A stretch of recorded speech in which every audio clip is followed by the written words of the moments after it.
अगर आपको हमारी वीडियो पसंद आती हो तो लाइक एंड सब्सक्राइब जरूर कर दिया करें। धन्यवाद। ये कहानी स्टोरी फॉर स्कॉलर्स पंडित जी और बकरी ऐसे लोगों के लिए है जो जल्द ही लोगों की बातों में आकर अपना लक्ष्य बदल देते हैं और उस पर चल देते हैं। एक गांव में एक प्रसिद्ध पंडित रहते थे। उस पंडित का नाम गंगाराम था। वह पंडित जिस गांव में रहता था उस गांव के प्रसिद्ध मंदिर में वह पूजा करता था। गंगाराम सिर्फ पूजा ही नहीं बल्कि सभी शादियां और सभी धार्मिक कार्य भी करते थे। गंगाराम इतना प्रसिद्ध था कि आसपास के सभी गांव में उसकी चर्चा होती थी और सभी लोग उस पंडित का बहुत आदर करते थे। गंगाराम पंडित ने कहा था कि सभी लोग उन्हीं से अपने धार्मिक कार्य के लिए दूर दूर गांव से बुलाते थे और अच्छा दान भी देते थे। एक बार पंडित जी अपने गांव से दूर गांव में शादी के लिए गए थे। वह गांव पंडित जी के गांव से 3-4 गांव छोड़कर था। पंडित जी जब शादी रचाने के बाद वहां से लौट रहे थे तो उन्हें एक क्रिसमस एंटरटेनमेंट का प्रस्ताव दिया गया।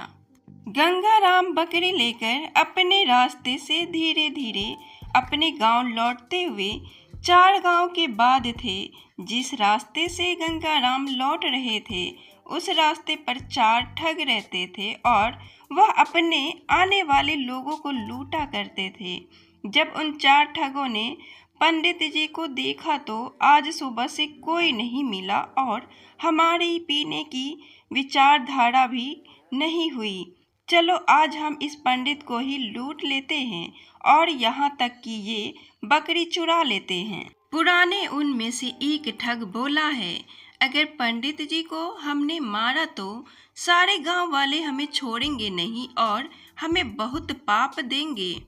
ये चारों ठग पंडित जी से बकरी छुड़ाने की एक नई तरकीब याद करते हैं और चारों ठग अपने काम पर लग जाते हैं। गंगाराम जब राम गांव में पहले पहुंचने वाले होते हैं तो वहां पहला ठग दर्शन होता है। यह ठग एक सामान्य साइंटिस्ट की तरह है जो पंडित जी से राम राम करता है और उनकी पैरवी के लिए बोलता है, लेकिन वह रुक जाता है और पंडित जी से बात करता है।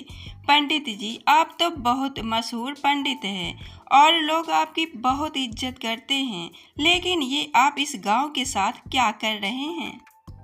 पहले ठग की बात सुनी पंडित जी गुस्सा हो जाते हैं और बोलते हैं, अरे मूर्ख, ये गधा नहीं है, ये बकरी है।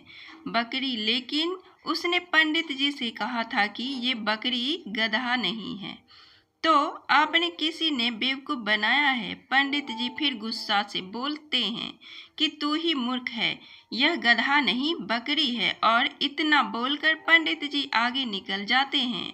पंडित जी आगे तो निकल गए, लेकिन इस घटना की वजह से पंडित जी के दिमाग में एक हल्का सा भ्रम हो गया। धीरे धीरे पंडित जी आगे बढ़ ही रहे थे और दूसरे गांव में ही पहुंचने वाले थे कि वहां दूसरा ठग मिला जो कि बिल्कुल सामान्य सागर की तरह वहां रुका था। जो दूसरा ठग पंडित जी से राम राम करता है और अपने पैरवी के लिए झुझलाता है, लेकिन वो भी पहले ठग की तरह रुक जाता है। पंडित जी उस दूसरे गांव में रुकते हैं और वह दर्शक भी रुक जाता है। तो उसने बताया कि पंडित जी, आप इस गधे को साथ लेकर घूम रहे हो, इसी तरह आप खंडित हो गए हो और लोग आपके बारे में सोचेंगे। इससे बेहतर आपके लिए यही है कि आप इस गधे को भागने दो। इस ठग की दूसरी बात में पंडित जी को बहुत गुस्सा आया और कहा कि तुम मूर्ख हो, यह बकरी है और तुम बोल रहे हो गधा है। दूसरी बात यह है कि पंडित जी, आपको किसी ने पागल बना दिया है। यह बकरी नहीं है, यह तो गधा है और आप इसको साथ में लेकर घूम रहे हो। यह रिपोर्ट सुनते ही पंडित जी के मन में अब भ्रम पैदा हो जाता है कि मैं तो बकरी लेकर आया हूँ, पर यह सब लोग क्यों गधा बोल रहे हैं? कहीं मैं सच में गधे को लेकर तो नहीं घूम रहा हूँ। अब पंडित जी के मन में यह बात चलते रहती है और वो ठग वहाँ से चला जाता है और पंडित जी भी आगे बढ़ जाते हैं। पंडित जी के दिमाग में अभी भी यही बात चल रही थी कि ये बकरी है या गधा। जब पंडित जी तीसरे गांव में पहुंचने वाले होते हैं तो वहां तीसरा ठग भी आ जाता है और वो भी पंडित जी से राम राम करता है और पैरवी के लिए रुक जाता है। लेकिन रुक जाते हैं तो पंडित जी आश्रम छोड़ देते हैं, तो वो पंडित जी से कहते हैं कि पंडित जी बाकी सब तो ठीक है, आप इस गधे को साथ में लेकर क्यों घूम रहे हो? तीसरे ठग की बात सुनकर पंडित जी कहते हैं कि मैं इस गधे को गांव से बाहर छोड़ने जा रहा हूँ। मुझे रास्ते में अंतिम स्थिति में मिला था और पंडित जी वहाँ से निकल जाते हैं।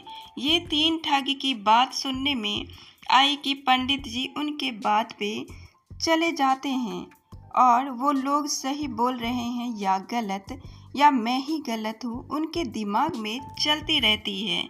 इसी तरह उनके नमूने खुद पर से दिखते हैं कि मैं अपने गांव पहुंचने वाला हूँ। अगर ये बकरी नहीं हुई और गधा तो लोग मेरे बारे में क्या सोचेंगे?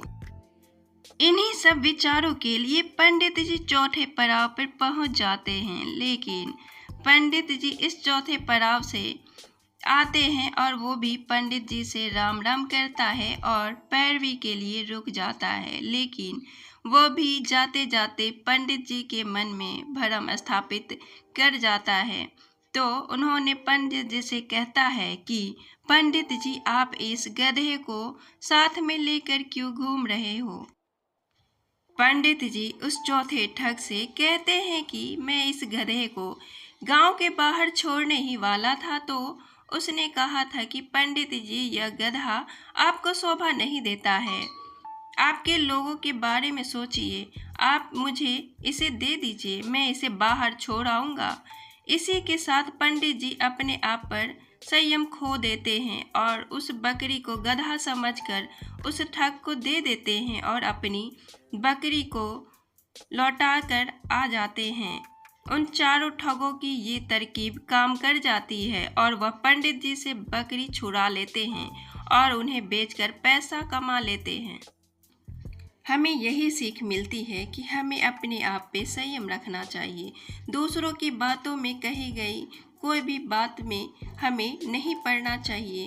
कौन क्या कह रहा है इससे कोई फर्क नहीं पड़ना चाहिए।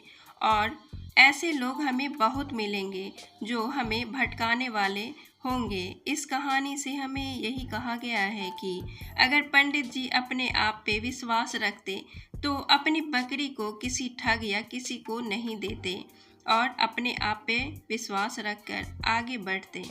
हमें उम्मीद है कि आपको ये कहानी पंडित जी और बकरी के बारे में सही ज्ञान मिला होगा। अगर अच्छी लगी हो तो अपने दोस्तों के साथ भी शेयर करें और कमेंट में ज़रूर बताएं कि कैसी लगी आपको ये स्टोरी।